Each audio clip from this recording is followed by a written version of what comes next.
लोकसभा चुनाव 2024 के नतीजे कल यानी कि मंगलवार को घोषित होंगे, लेकिन उससे पहले खूब बयानबाजी हो रही है। बता दें कि सत्ता पक्ष हो या फिर विपक्ष, दोनों ही जीत का दावा कर रहे हैं। और वहीं कांग्रेस की पूर्व अध्यक्ष सोनिया गांधी ने लोकसभा चुनाव के परिणाम को लेकर आए एग्जिट पोल के नतीजों पर अपनी प्रतिक्रिया देते हुए कहा कि इंतजार करना होगा, हमें पूरी उम्मीद है कि नतीजे एग्जिट पोल के बिल्कुल उलट रहने वाला है। दरअसल इंडिया गठबंधन दावा कर रहा है कि उसे जनता के एग्जिट पोल में 295 सीटें मिलने जा रही हैं। हाल ही में विपक्षी इंडिया गठबंधन की बैठक के बाद भी कांग्रेस अध्यक्ष मल्लिकार्जुन खड़गे ने ये बात दोहराई थी। ज्यादातर एग्जिट पोल में दावा किया गया है कि बीजेपी के नेतृत्व वाला राष्ट्रीय जनतांत्रिक गठबंधन को फिर से सत्ता मिल सकती है। इसे विपक्षी इंडिया गठबंधन नकार रहा है। उत्तर प्रदेश में भारतीय जनता पार्टी अपने लक्ष्य से पीछे रह जाएगी और इंडिया अलायंस को बड़ा फायदा मिलेगा। वहीं एक सर्वे में भारतीय जनता पार्टी नीत एनडीए में 46 से 48 सीटें मिलने के आसार जताए गए हैं। वहीं इंडिया अलायंस को 32 से 34 सीटें दी गई हैं। इस सर्वे में न सिर्फ यूपी में इंडिया अलायंस की बल्ले बल्ले है, बल्कि देश में भी उन्हीं की सरकार बनाने के आसार जताए गए हैं। इस सर्वे में ये भी दावा किया गया है कि एनडीए को 207 से 241 सीटें मिल सकती है। वहीं इंडिया अलायंस को 255 से 290 सीटें दी गई है। बता दें कि इस बीच समाजवादी पार्टी के प्रमुख अखिलेश यादव ने प्रेस कॉन्फ्रेंस कर बीजेपी पर जमकर निशाना साधते हुए कहा कि बीजेपी सरकार में महंगाई बढ़ी, अमीरों के लोन माफ हुए और मणिपुर जैसी घटनाएं भी हुई। केंद्र सरकार पर हमला बोलते हुए अखिलेश ने कहा कि पेपर लीक कराए गए, बेरोजगारी बढ़ाई गई, महिला पहलवानों ने यौन शोषण का आरोप लगाया और इतना ही नहीं, मणिपुर में हिंसा भी हुई। सपा अध्यक्ष ने आगे कहा कि इलेक्टोरल बॉन्ड में महंगाई बढ़ी, नोटबंदी से गरीबी बढ़ी, खाद की बोरियों की चोरी की गई और अमीरों के लोन माफ किए गए, किसानों को खुदकुशी पर मजबूर किया गया। अखिलेश ने आगे कहा कि बीजेपी ने जनता के स्वास्थ्य के साथ भी खिलवाड़ किया है, बिना जांच के वैक्सीन लगाई, महिलाओं के अंदर सुरक्षा के डर का भाव है।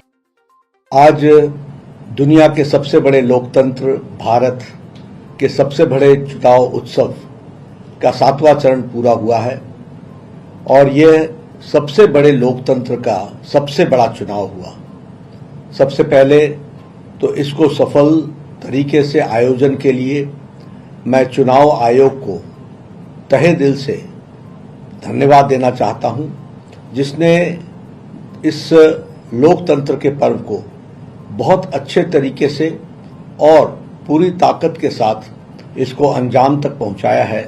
इसके लिए चुनाव की दृष्टि से चुनाव आयोग को मैं अपनी तरफ से और अपनी पार्टी की तरफ से साधुवाद भी देता हूं और धन्यवाद भी देता हूं। और सच में यह दुनिया के लिए देखने वाला विषय है कि किस तरीके से चुनाव आयोग इतने बड़े लोकतंत्र का चुनाव कराता है और किस बारीकियों को ध्यान में लेकर के कराता है। यह सच में एक रिसर्च का विषय भी है, शोध का विषय भी है। लेकिन मैं आज इस 7वें चरण के समाप्ति पर चुनाव आयोग को पुनः बहुत बहुत धन्यवाद देता हूं।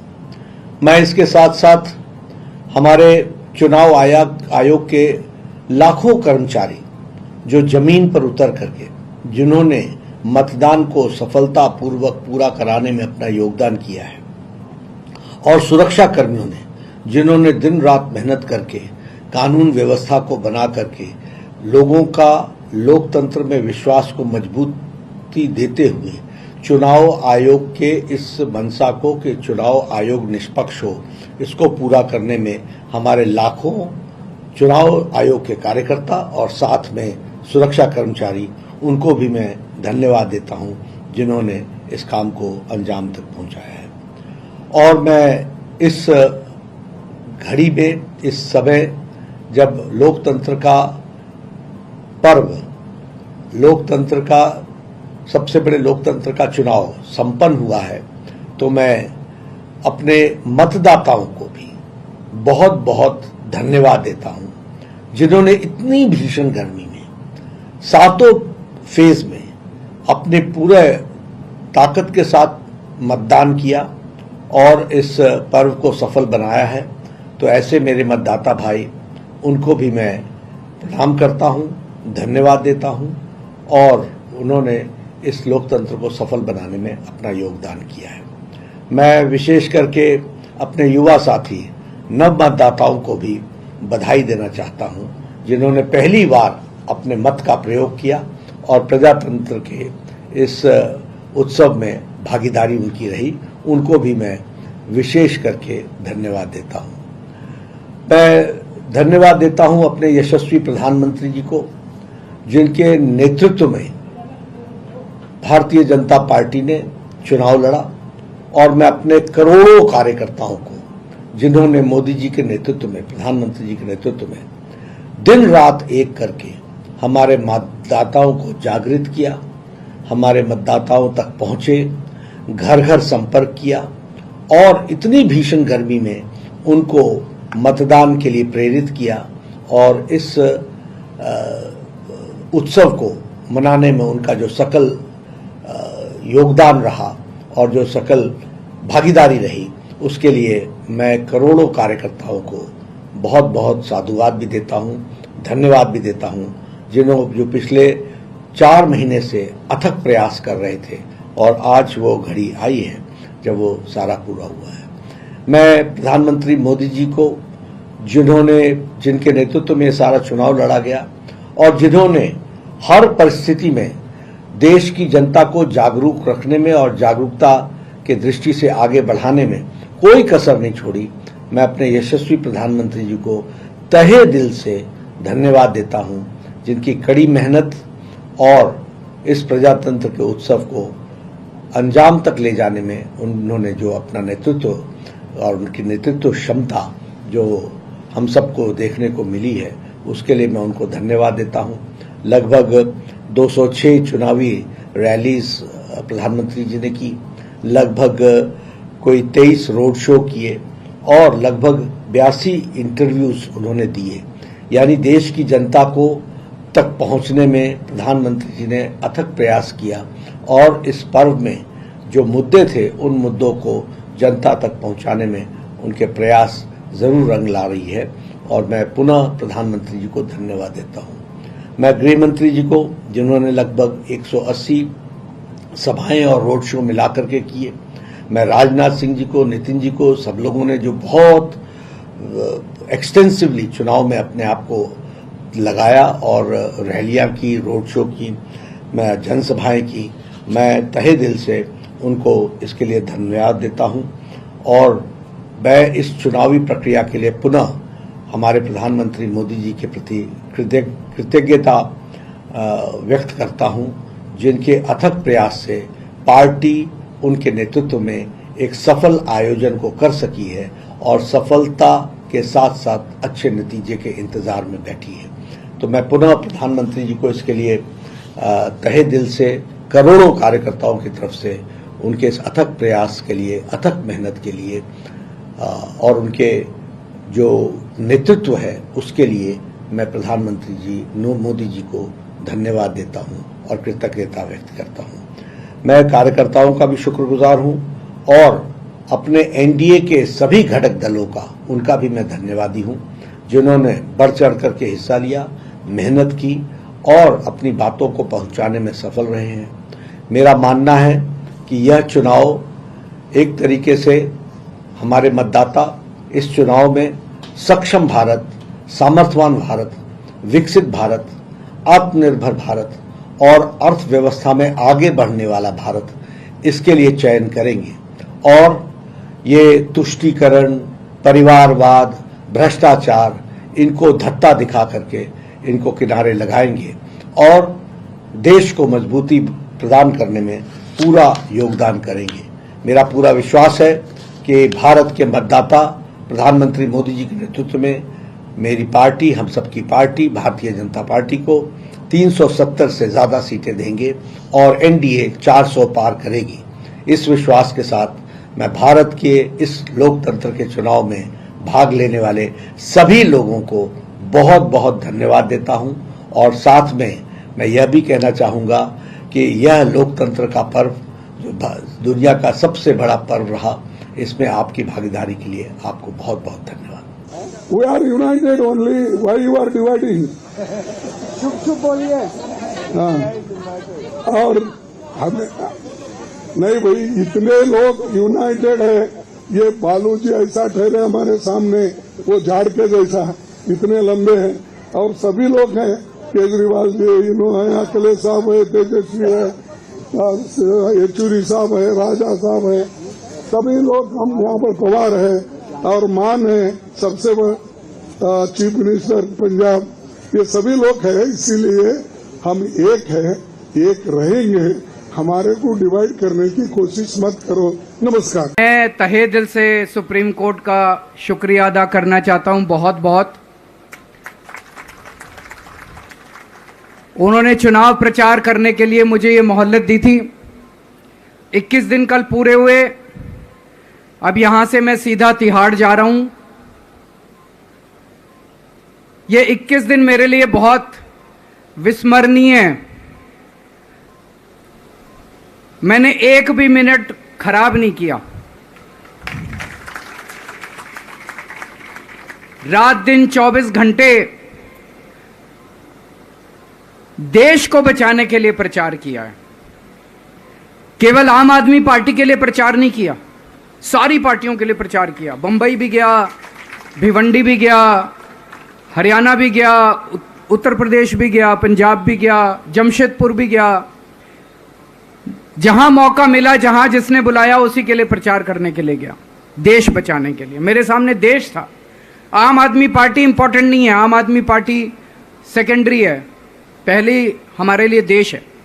तो एक टीवी चैनल के इंटरव्यू में उस टीवी वाले ने मोदी जी से पूछा कि प्रधानमंत्री जी, ये केजरीवाल चारों तरफ कहता घूम रहा है कि आपके पास उसके खिलाफ कोई सबूत नहीं है, आपके पास उसके खिलाफ कोई रिकवरी नहीं है, फिर आपने उसको गिरफ्तार कैसे कर रखा है? पता है प्रधानमंत्री जी ने क्या कहा? प्रधानमंत्री जी कहते हैं, मैं मानता हूं कि केजरीवाल के खिलाफ कोई सबूत नहीं है,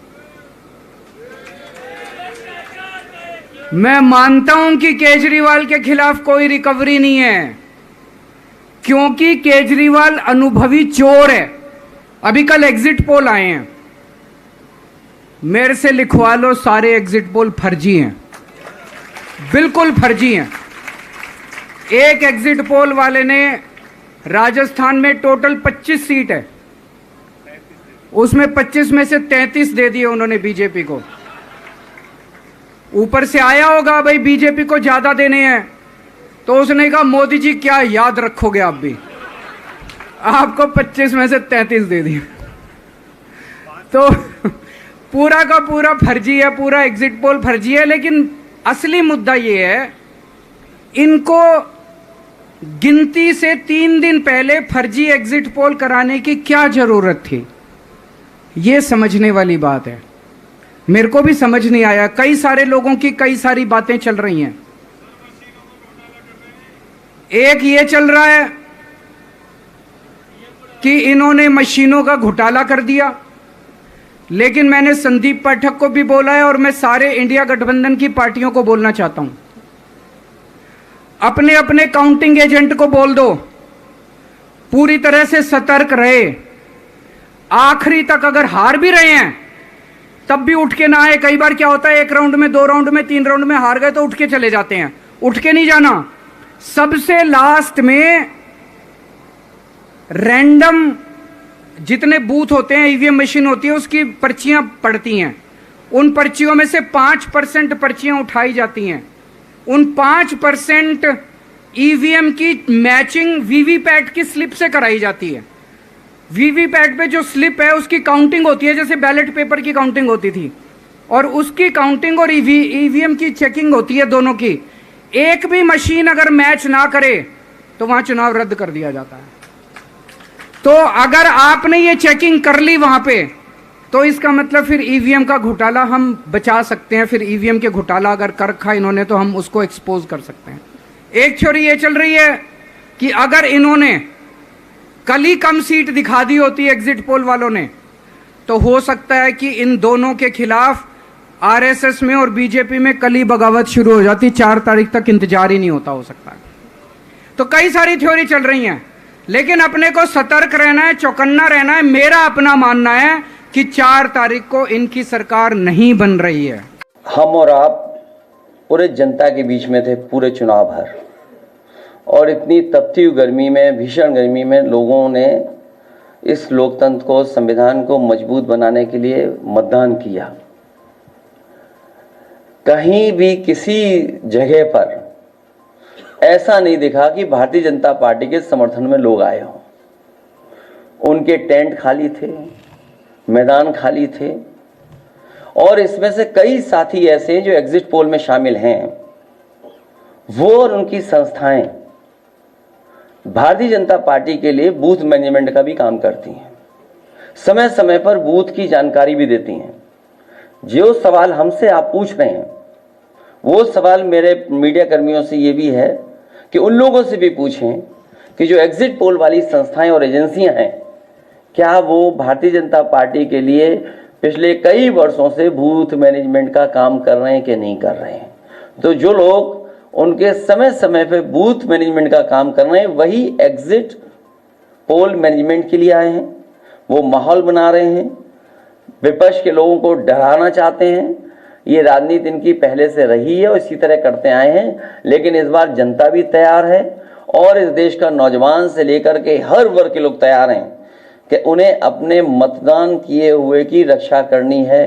देखिए, ये जवाब इलेक्शन कमीशन को देना चाहिए, क्योंकि ये कॉन्स्टिट्यूशनल बॉडी है। और अगर किसी को इस बात का शक है कि वोट आखिरकार क्यों बढ़ रहा है, जो फॉर्म 17C है उसमें पूरी जानकारी है कि कितना वोट पड़ा है।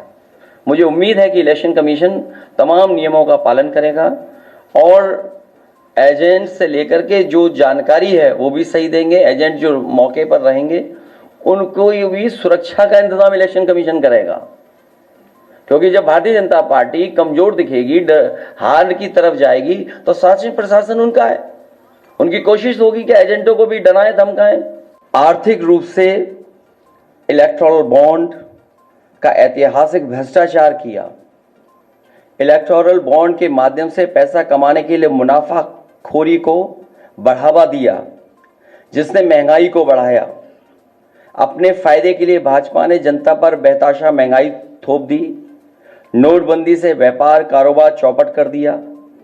भ्रष्ट जीएसटी से छोटे दुकानदार तक को मंदी का शिकार बना दिया।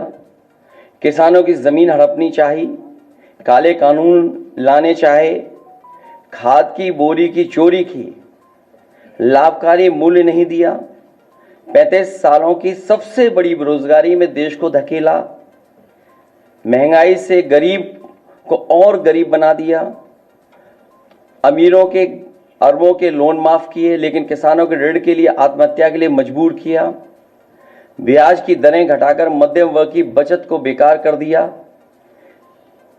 बैंकों में तरह तरह के चार्ज और पेनल्टी से लोगों के खाते दीमक की तरह अंदर ही अंदर खा गए, बैंक लॉकरों के नाम पर जिम्मेदारी से पल्ला झाड़ लिया, नैतिक रूप से चंदे तक का पैसा खा गए, केयर फंड के नाम के आगे पीएम के नाम का इस्तेमाल करके बाद में हिसाब देने से मना कर दिया, अपराधियों को शामिल करने, उनके कृत्यों पर पर्दा डालना, जैसे मणिपुर में अपने संगी साथियों द्वारा बेटी के साथ मानवीय व्यवहार में, बीएचयू छात्र अभद्रता कांड में, खीरी किसान हत्याकांड में, हाथरस की बेटी के बलात्कार हत्या व कानपुर देहात कांड में जहां मां बेटी को झोपड़ी में जिंदा जलाकर मार डाला। ऐसे अनगिनत उदाहरण हैं। शारीरिक रूप से देखें तो भाजपा लोगों के शरीर स्वास्थ्य से भी खिलवाड़ किया, उसके भी दोषी हैं। भाजपा ने बिना जांच परखे जानलेवा वैक्सीन लगवाई, कमीशन खाकर गलत दवाइयों को पास करके लोगों का जीवन खतरे में डाला। इसका सीधा असर जनता की सेहत पर पड़ेगा और आने वाली पीढ़ियों की तंदुरुस्ती पर भी। भाजपा पीढ़ियों पर प्रहार की दोषी भी है।